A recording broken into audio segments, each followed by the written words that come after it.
So, although I've been making videos for some time, this is going to be my first official YouTube channel where I post about my actual life with me and my family, if you couldn't tell by the intro. So, I'm going to talk about a subject that I don't think enough people are talking about, especially not males. We're talking about when pregnancies go wrong. Because this is your first video introduction to the life of my family, then you don't know much about our situation, so I'm going to explain. My wife and I are trying to get pregnant. Yay! Trying to do it. So, about 2 weeks ago, after maybe 4 or 5 months of trying, that stick finally turned blue. Well, that second line showed up. We were ecstatic, going off the rails, running around, told everybody, amped. Told my mom, sister, friends, everybody's like, "We're having a baby." It's a great time. So, about a week into the pregnancy, about a week into our knowledge of the pregnancy, she started, let's backtrack some. When we were trying to get pregnant, because it wasn't going so well, we went and got a fertility drug. I believe it was called Clomid, something of that nature. And she took it. We were supposed to have follow-up appointments, and she was supposed to talk about her progress. There was a whole set of rules. We wound up moving to New Jersey, and here we are in Newark. We're originally from Brooklyn. Well, I'm from Brooklyn, she's from a little all over, but we were in Brooklyn when we met, so we're from Brooklyn. So, because we made this move over to New Jersey, bunch of no doctors, no nothing, nobody to talk to, kind of just did it on our own, just decided to go forward with it.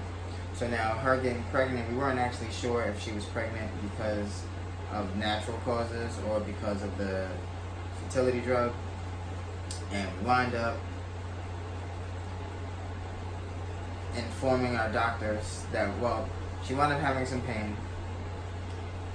It didn't seem normal, so we had to go to the hospital and investigate. You know, we were just concerned because there's a lot of things that can happen when you take fertility drugs. One of them being an ectopic pregnancy, where the baby is basically being developed outside of the womb. So although, you know, it was a risk, it's not something we really gave like a huge consideration to. We just kind of, you know, you're worried. Everyone's worried when you get pregnant. You worry about your kids. So we go to the doctor and we explain this to them. So, you know, once we put that concern in their head, that's what they're going off of. They're very concerned. They want sonograms, blood work, the works. So after going there and getting some blood work, we did confirm we were actually pregnant. True. So no mistakes there. And after doing some blood work and after doing the sonogram, they couldn't see where the baby actually was, and because my wife's period is already slightly irregular, we couldn't really narrow the window of when we got pregnant. Well, far along she was, how many weeks. So we continued to talk to the doctors, and they're like, well, we're just gonna monitor things. We're gonna go and go home, come back in a couple days. We'll check to see if the HCG levels, the hormone level that, you know, detects pregnancy. The hormone level that you get when you're pregnant, that's what they use to tell that you're pregnant. That's what the pregnancy tests pick up for. So we're like, they want to see where the hormone levels are. We started at like a 5 something or something like that when we got there. So we came back a couple days later. It was probably like 900. They were like, it was a little concerning because they wanted the numbers to double, but they didn't perfectly double. We felt like they were nitpicking. So, did another sonogram, some, more tests.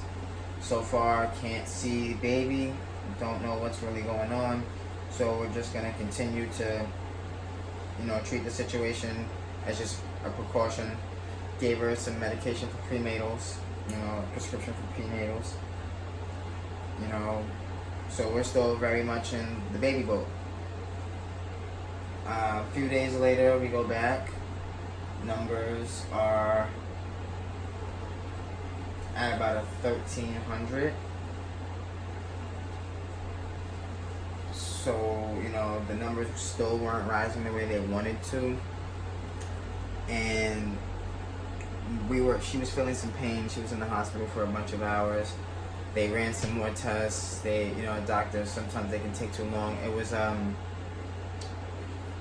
our other son's birthday.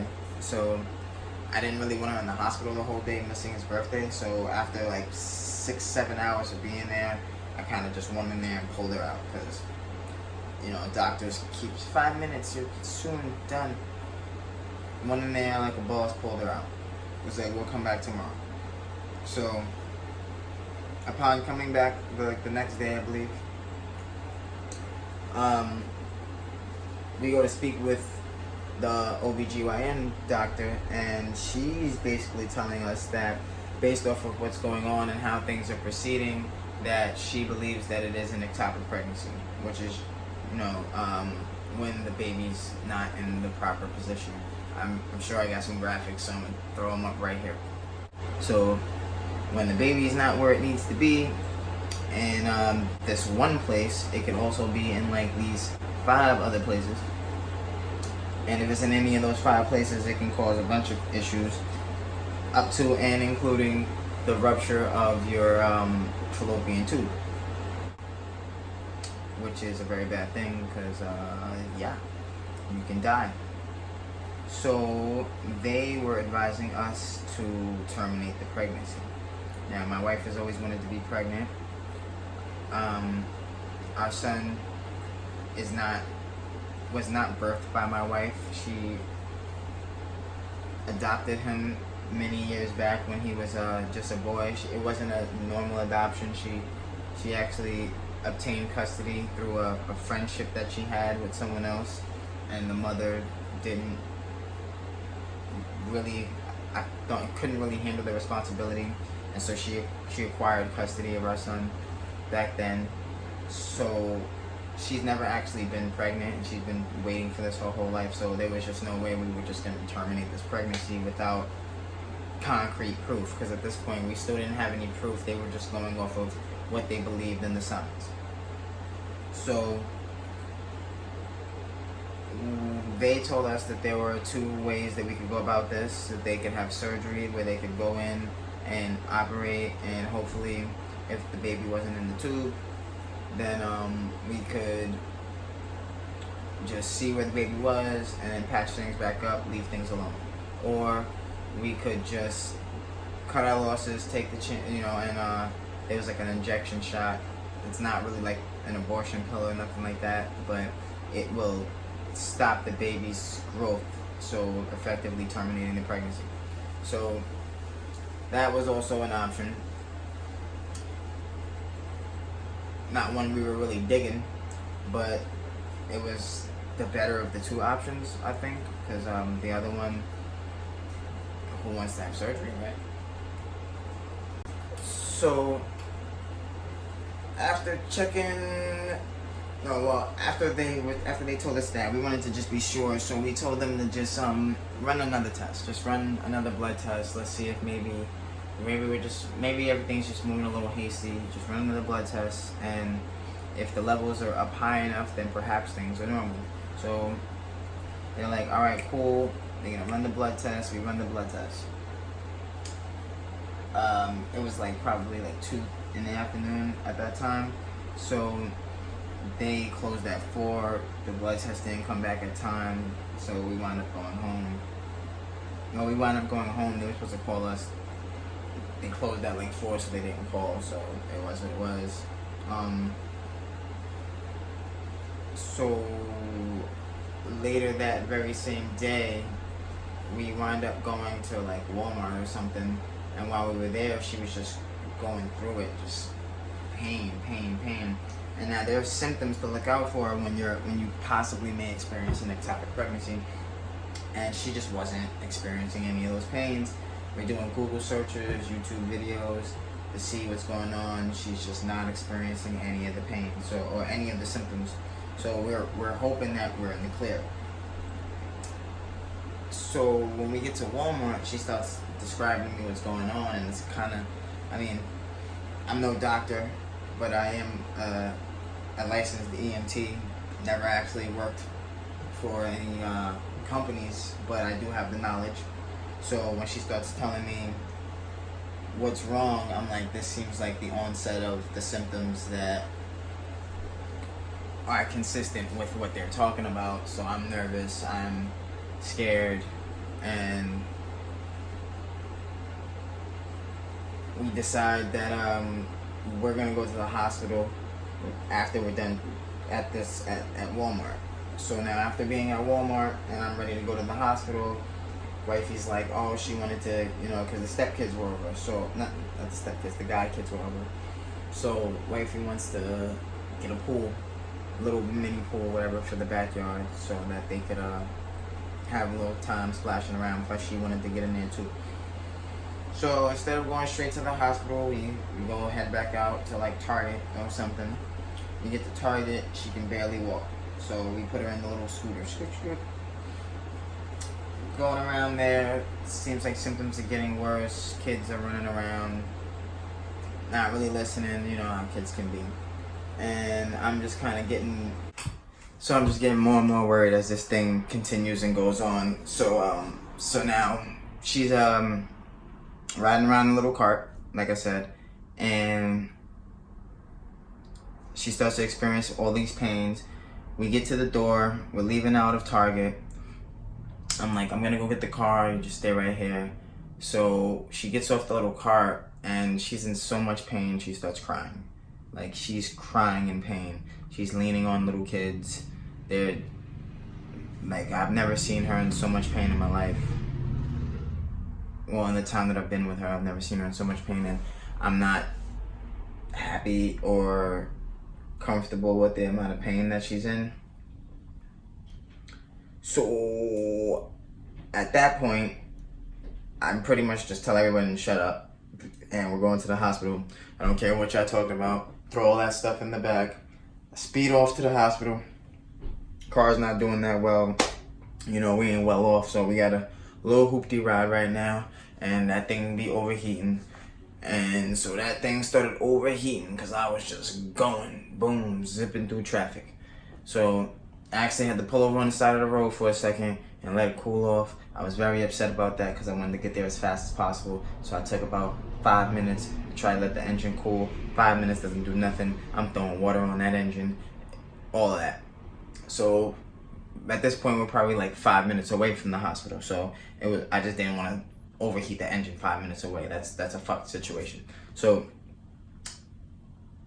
boom, shoot off, continue on to the hospital, get to the hospital, pull up, run over there, get a wheelchair, tell them my wife's going through a lot of pain. This ain't no normal stomach pain. Trying to explain it to the people. Shit's getting a little chaotic. They making us wait. Before it was all like, danger, danger. Now I'm getting here and they're like, well, sir, take a number type shit. So, I'm like, obviously they don't understand the seriousness of this. So they sent us to some place called Fast Track, which is far from a fast track. So after seeing a nurse that we were familiar with from the 5 of the times we were there throughout the week, or throughout the entire time we went throughout the entire known pregnancy, she transfers us over to like a more serious section, and they well, I might not have mentioned it before, but like when we first found out that we basically were gonna have to terminate the pregnancy, we were crying. I was bawling, ugly cry. But we had got over that point. We got past that. It was bad, because we had told everybody that, baby. And everybody was excited. Everybody was devastated. We had to tell everybody that we were probably gonna lose it now. So everyone was very sad for us. It was hard. Like, that's part of the reason why I'm putting out the video, because my wife's at a point where she doesn't really know what to do with herself. Like, we were making so many plans. Like, we were hoping it was gonna be a girl. We were gonna name her Riley. And now, like, since Riley's gone, like, we're kind of just trying to find what we're gonna do with ourselves in the time being. And you know, it's not like I'm new to this video business. I've been making videos since I was like 11.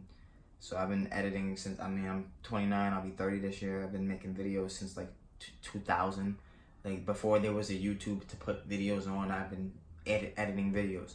So this is not the only type of video we're gonna create. Like, we're gonna have a much more uplifting, positive kind of vibe to our page and channel, but we are gonna hit on some serious notes. I believe, like, genuineness is much more valued in today's world. And, you know, genuinely, I just wanted to genuinely express, like, how the fuck we felt about this fucked up situation, you know, non-sugarcoated.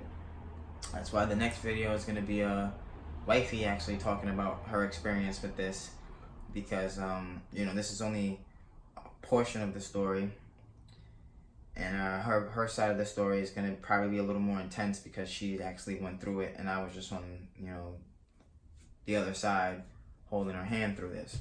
So now we're at the hospital. They do more tests, run more tests. You know how that is. They are like, you know, they give her some painkillers. She comes home. They tell her at like 5 in the morning she can come home. You know, took some more blood, yada yada. So now we're at the house the next day. Putting together the pool. Put together the basketball hoop that we had got for our son. Now, you know, kids, well, we're trying to fill it up with water. Me and her are putting in a lot of effort. Hospital calls, they're like, come in now. She's like, all right. So I've been dragging these kids back and forth to this hospital for like days now. So we were like, all right, we're gonna just let her go, like, to the hospital. It's just, the hospital's like 7 minutes away. Took an Uber, boom, shot to the hospital. So I'm home. She FaceTimes me. She's like, she's waiting, you know, yada yada. I'm telling her to tell me what's going on. So after a couple of, maybe like an hour of her being there, she FaceTimes me back, and she's like, they want me to do the surgery right now. And she's like changing her clothes, and I'm just like, what do you mean right now? She's like, yeah, they want me to do the surgery now. So I'm like, all right, give me a minute. I'll be there in a second. Like, just gonna wrap everything up and I'll be there. And she's like, oh, they're taking my phone from me. Like, I'm about to freak out. Like, you know, she's like, they're taking my phone from me. I'm going in, about to go under. I really don't even know how to feel. So, I mean, like I said, I'm not gonna drag, because the video's already long enough as it is. So we're gonna just have that as another video where, hopefully wifey's just sitting right next to me, and we can continue this story and start talking about how that experience went from her end and how that continued on, and what she's going through right now. Today's Tuesday, maybe Wednesday, it's late. Like, she had it done Friday, so it's fresh. This is a new thing, and she's still healing. She's still going through it. She can explain to you what she's experiencing, and hopefully you guys can get some insight from it. But like I said, not every video is gonna be like this. I intend us to have a fun time most of the time. I just want to be real and genuine, and this is really genuinely happening to us. So, like, subscribe, share, comment, you know, the razzle dazzle. And yeah, I'll catch y'all in the next video. Thank you for watching the All-Star Family. I didn't like that exit. Thank you for watching the All-Stars. And stay with us.